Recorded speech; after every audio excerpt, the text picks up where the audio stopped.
Hello, everybody. I'm very happy to be with you to let you know something very important about Kazal. My name is Altime Michel. Like you can see, I have with me the man. His name is Odin Datini. He's gonna let you know a lot of things about Kazal. He's gonna give you some information very important about Kazal. I think that will be good for you. The first question. Bonjour, père, comment vous êtes? Ah ben nous là, nous pas plus mal. Nous malades, mais nous pas plus mal. The man answer here is here. He has some pain, but he's fighting. He's here. Since your family lives in Kazal, comme nous connaissons, ou ça fait Kazal, ou gain un peu de formation de Kazal. Depuis qu'il est, ou famille ou avec Kazal. Bon, moi-même, m'habité dans Kaïsa à côté Mia depuis en 59. Depuis en 59, moi marié, m'habité dans Kaïla. Monsieur Sayo, où est là, et petit moi. Miller, boss Miller, boss Evan, nous connaissons boss Miller. Il était là. Et c'est là, m'habité à madame moi. Et puis après ça, bon, nous venons, nous pas de l'autre côté, là, nous sommes toujours habités. The man said he was married in Kazal since 1959 because he was a good guy in Kazal. He was born in Kazal. He has a lot of time in Kazal. In this house, he was married here with his wife, and then he don't go anywhere. He will stay in Kazal.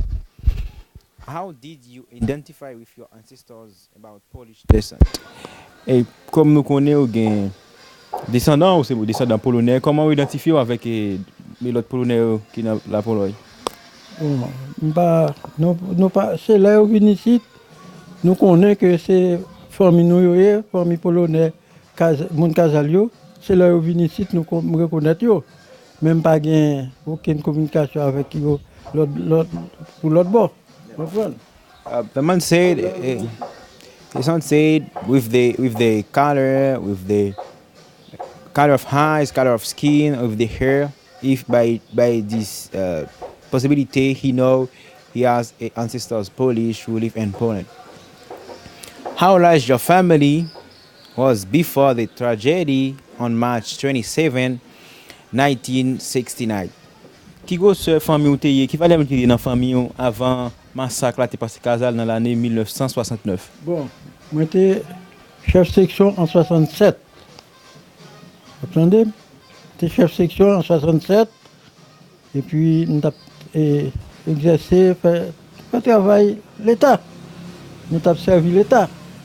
Eh bien, ils vont degré en 67, 68, ils sont venus et fin 68, commencement 69, ils ont évoqué dans la police là. Chef section, ils ont évoqué moi et puis après ça, bon, bah qu'on a encore. Sam Sibi m'a décrété comme ça, on 69 paraître, on prend les 69 venir entrer dans l'année, commencer, continuer, et puis les nouvelles en masse. Le nouveau en mars 69, et bien ça passé moi, ça arrêté, moi ils ont arrêté. Ils ont dans la prison cabaret. Il fait 22 jours dans la prison cabaret. Théophile est ensemble avec moi, nous sommes ensemble dans le cabaret. Et bien après ça, moi venu. Bon, ils ont maltraité moi, ils battent moi, ils prennent cours en pile. En pile. Nous maltraités en pile en 69 ça. The man said his family was very big. It's very big because he's born in Kazal. There was a lot of person in Kazal. The man said he was a leader. He was the leader of Kazal in 1967. But in 1960, in the beginning of 1969, the president has put him out in his job because he is worked for the government. And in the March on 1969, the chief come in Kazal. They sent him in cabaret. He passed 22 days in the prison after they give him a lot of olive, a lot of slap, a lot of cup battle. And this guy, he was very tired, he was very bad. And after they come him back in Kazal. How you change your life after losing your family in this tragic day? Comment ou même on peut faire pour vivre après fin faire di famille ou dans massacre ça dans Kazal? Eh ben, nous vivons, Jean bon Dieu, voyez nous vivons. Quelconque, mais nous supportons en pile, nous en pile échec, nous passer. Et dans Kazal, nous perdons, en pile parents nous perdons, nous perdons en pile bien nous, bah, ça yo. Et puis, après ça, nous là, moi-même, nous venons supporter, tout le temps malade, bah, ça yo, cause bah, ça, maltraité nous, tout le temps malade, madame moi vient malade, pendant que j'étais en prison, madame moi était en grossesse, pendant la prison, là, il arrêté en 69, en mars 69, 27 mars 69, il arrêté moi, et 28 mars 69. Il y a madame était en pleine Saint-Hilaire, et bien ça permet que nous supporter en pile échec dans le bagage là, en pile échec, nous supporter, nous faire en pile bah qui pas bon, nous jouons en pile bah qui pas fait nous plaisir, pas bon même pour nous dans Kazal. Depuis là ça, enfin, ça a un problème en pile. Mr. Oden says that was a bad moment for him because after lost other family, because when the chief had taken him in 28 on 1969 to lead him in the prison cabaret, his wife was have some disease. In this case, that was a bad time because he wasn't there to take care of his wife. He has a lot of problem. He was very bad because he has received a lot of slap in his body. What, in your opinion, caused the murder in Kazal? D'après vous même, qui ça qui a causé toute dérive ça, tout les dégâts ça dans Kazal, massacre ça dans Kazal? Bon, ça qui cause massacre là, c'est ton chef section qui te gagné avant moi-même tes chef section. Je te venu révoquer chef section ça, qui te les Saint-Ville, je te révoqué et puis moi-même, je viens choisir moi comme un citoyen honnête. Je te prends pour un bon citoyen qui fait, c'est moi je te mettais dans la place là. Et bien, je viens pas remettre moi, peut-être job là, et bien ça qui passe, c'est ça qui fait me supporter, me subir, comprendre. Mais tu as lui-même chef et il a protesté contre chef section, il a pas de problème avec M. Jérémy, il a un problème avec qu'il est là ils vont degré. Enfin, monsieur retourné après moi me quitter chef section, il a révoqué moi, il reprend monsieur cette ville là encore. Là il vient reprendre encore et bien ça qui passait, il continue à servir et puis pendant ça monsieur même protesté contre lui, monsieur et pas de problème avec elle, il était tiré sur Jérémy et puis Jérémy pas te prend et puis il y a un problème et puis monsieur fait te vient sortir bah ça yo entrer il pas capable de vivre avec eux même, il pas de nous même dans zone là. C'est ça qui permet que bah ça t'est passé, je ne t'ai passé dans Kazal. Mr. Oden said, in his opinion, the main thing was caused the murder in Kazal is because there was a chief accession, a leader in Kazal. His name was Centerville, but he was before Mr. Oden. Mr. Oden, because the people of Kazal didn't want Mr. Centerville, they put him out after they choose Mr. Oden. After 2 years, the government put Mr. Oden out. They choose another time again Mr. Centerville. In this case, the people of Kazal didn't accept that. They started to make a lot of thing in the zone. Some of the time they fighting. There are a lot of bad thing in the zone because they didn't accept this man who was named Saint-Herville, who physically executed the murder of 23 Kazan residents. D'après ou même, qui corps dans le gouvernement qui était venu tuer moun yo dans Kazal? Bon, c'était comme Makout, comprenez? Makout Cabaret, et Akaye, Mimbale, qui moun yo te vini, qui te enfin débarqué, là pour te vini, l'évasion, pour te vini dans Kazal. Mr. Ode said the main physically executed who was killed the people in Kazal was the military and the Makut. The Makut of Kambare. The Makut is a team of police who was an AD in the government of Duvalier. It's them who has killed the people in Kazal. Some of them from Kabare, some of them from Akaye, some of them from Mimbale. In the country, a lot of come to kill the Kazalian people. What were the residents of Kazal afraid of after this tragedy? Qui ça moun qui te Kazal te pipé après massacre ça qui t'est passé dans Kazal? Ça qui t'est passé? Qui ça te pipé après massacre qui t'est passé dans Kazal là? Ah ben mon Kazal pas de parler du tout. Mon Kazal c'est en fait à cette époque.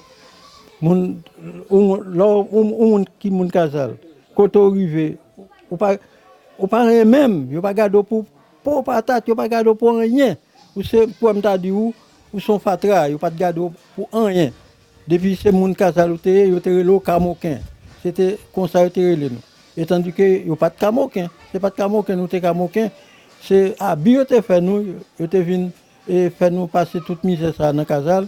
Mais c'est pas vraiment, c'est pas de camo que nous t'es vraiment. Mr. Ode said the thing which the Catalan people was afraid because they couldn't speak. You can't speak after this tragic day. The people of Kazal was in a prison. We can say that because they couldn't speak. They couldn't make the thing they want because they have to do the thing the government want. And when a Catalan people go somewhere, the people call them Camoquin. Camoquin is a name the government call the people who don't accept what he do, what he does. It's for that they call the people of Kazal Camoquin because they didn't accept the thing the government of Duvalier made in Kazal. Do you think that young people want to remember about this tragic day in Kazal? Est-ce que vous pensez que jeunes ont de penser ou bien t'as de gagner en tête yo mauvais chose ça qui t'est passé dans Kazal là? Si Jeunes ont de toujours penser avec mauvais chose ça qui t'est passé dans Kazal là? Ah, je toujours pensé à ça. Nous on fait le 27 mars, nous on fait fête 27 mars, nous toujours nous pas jamais oublier ça. J'ai toujours pensé à ça parce que ça c'est bagaille tout le monde pas jamais ça qui t'est passé là. Moi-même, ça fait madame moi plaider malade depuis après là avec saisissement bagage ça yo plaider malade divine malade mais il vient mourir en 2000 il vient mourir depuis en 2000 il mourir kounya là dans 18 ans là mais ça fait 18 ans depuis il mourir. Mr. Ode said yes the young forget about that. It's for that every 27 March they celebrated the day of the murder of these people because the young and the Catalan people think about that. It's for that his wife has died in 2000 because he has thought all of time about this tragic day because his wife has lost his mother, his father, his son, so that yes, the young people think about this tragic day. How many Kazal residents identify with these Polish ancestors? Qui va les moun Kazal qui identifie yo mais qui croit que yo c'est descendants polonais? En pile. M'baka bon effectif en pile. Yo connaît que c'est descendants polonais, yo dit nous, comprenez. Mr. Ode said a lot of Kazalian people knows about that. They know they have ancestors Polish people. He can't say a numbers of people who know that because a lot of Kazalian, all of Polish Kazalian who live now in Kazal, they know they have the ancestors Polish who was living here, who was killed by the Divale government. Are there any moments in which they manifest that they have Polish roots? Est-ce que des fois you kon gen désir ou bien vle ouais polonais descendant polonais pareil yo? Oui, oui, mais ouais, ils sont venus ici. Nous n'avons pas qu'à voyager, aller en Pologne, mais nous, là, ils venus ici, nous contents, ouais, nous toujours bien recevoir, nous comprenons, toujours parler bien avec eux. Nous connaissons que ces familles, nous, ces races, nous. Yes, he said they have that is because sometimes when they sell the Polish people, they are very happy and then they share together their sadness, they peace also because they know they have the ancestors Polish because they love the Polish people. What are the biggest problem in Kazal? D'après vous même, Monsieur Odin, qui plus gros problème nous avons dans Kazal? Bon, problème nous avons dans Kazal, premièrement, problème route. Nous avons problème route dans Kazal, nous avons problème santé, parce que nous avons un bon hôpital Kazal, vous comprenez? Là, nous avons besoin de faire, nous avons un problème d'adou. Si nous avons besoin de faire, là, comment on dit ça? Un examen, c'est pas trop presse pour nous aller pour nous le faire.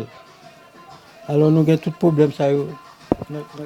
Mr. Ode say the biggest problem in Kazal is the roads and then is the electricity and is the hospital because in Kazal we don't have a good hospital. If you have a disease and then if you have to make an exam, you couldn't make that because there is a good hospital in Kazal. That is a bad thing, and the electricity for the young people, for the Kazan people study, that is a bad thing. Some people will expect help from the Polish government. Est-ce que gen moun Kazal qui espère aide et gouvernement polonais? Ils ont toujours mis en tête. Ça qu'a fait toujours. Nous pas connaître, mais nous toujours mis en tête. Ça capable faire. Parce que gen bail nous pas gen vraiment. Si nous gen Pologne qui c'est famille nous et tout de temps en temps ils viennent ici. De temps en temps ils viennent ici. Il y a problème nous, comprenez? Il y a problème nous, il y a vraiment nous pas Kazal pas ta commune, il pas commune, il pas rien. Il fait dans Kazal, considérer. Tout bail ça yo, si était capable faire un bail pour nous, il est bon. The Mr. Ode say yes, they would like that because the Polish people, or the Polish government is the family of Kazalian people, so that they would like if the Polish government would like help Kazal, that could be a good thing for Kazal because Kazal have a lot of problem. If they can't help Kazal, that could be a good thing because every year he sees some Polish people like Christopher and his wife, other people also who come in Kazal, and that can be a good thing if the Polish government take a decision to help Kazal and a lot of things Kazal need. Do you want to say something to Poles living in Poland and in other countries? Est-ce que tu as un message avec Polonais qui vivent la Pologne, avec Polonais qui vivent dans le reste du monde là? Quel message tu as baillé? Ben samedi nous t'arrive pour aider nous pour essayer d'être capable de réaliser.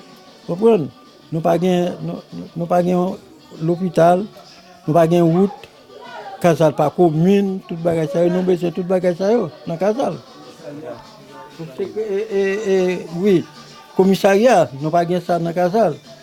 Moun fait ça ouvler dans zone là, nous pas gain moun capé aider nous. The minister say if you have a message to give to the Poles living in the Poland or another country is to help Kazal in all of problems it has, like roads, like hospital, like the public office, to help the chief to lead Kazal, because sometimes they don't have a good office to help the people, and to help the electricity of Kazal for the young people. That can be a good thing for Kazal. Pe nan apdou mersi pou ti interview sa te ba nou an, nou remersi ou. Ok. Ok. Okay, Mr. Oden thank you for your watching, and then he think the Poles who are living in the world is gonna think about Kazal, gonna think for Kazal, gonna take a decision to help Kazal and his problems, because that can be a good thing. Kazal, television, polonais, Michelet, Altime.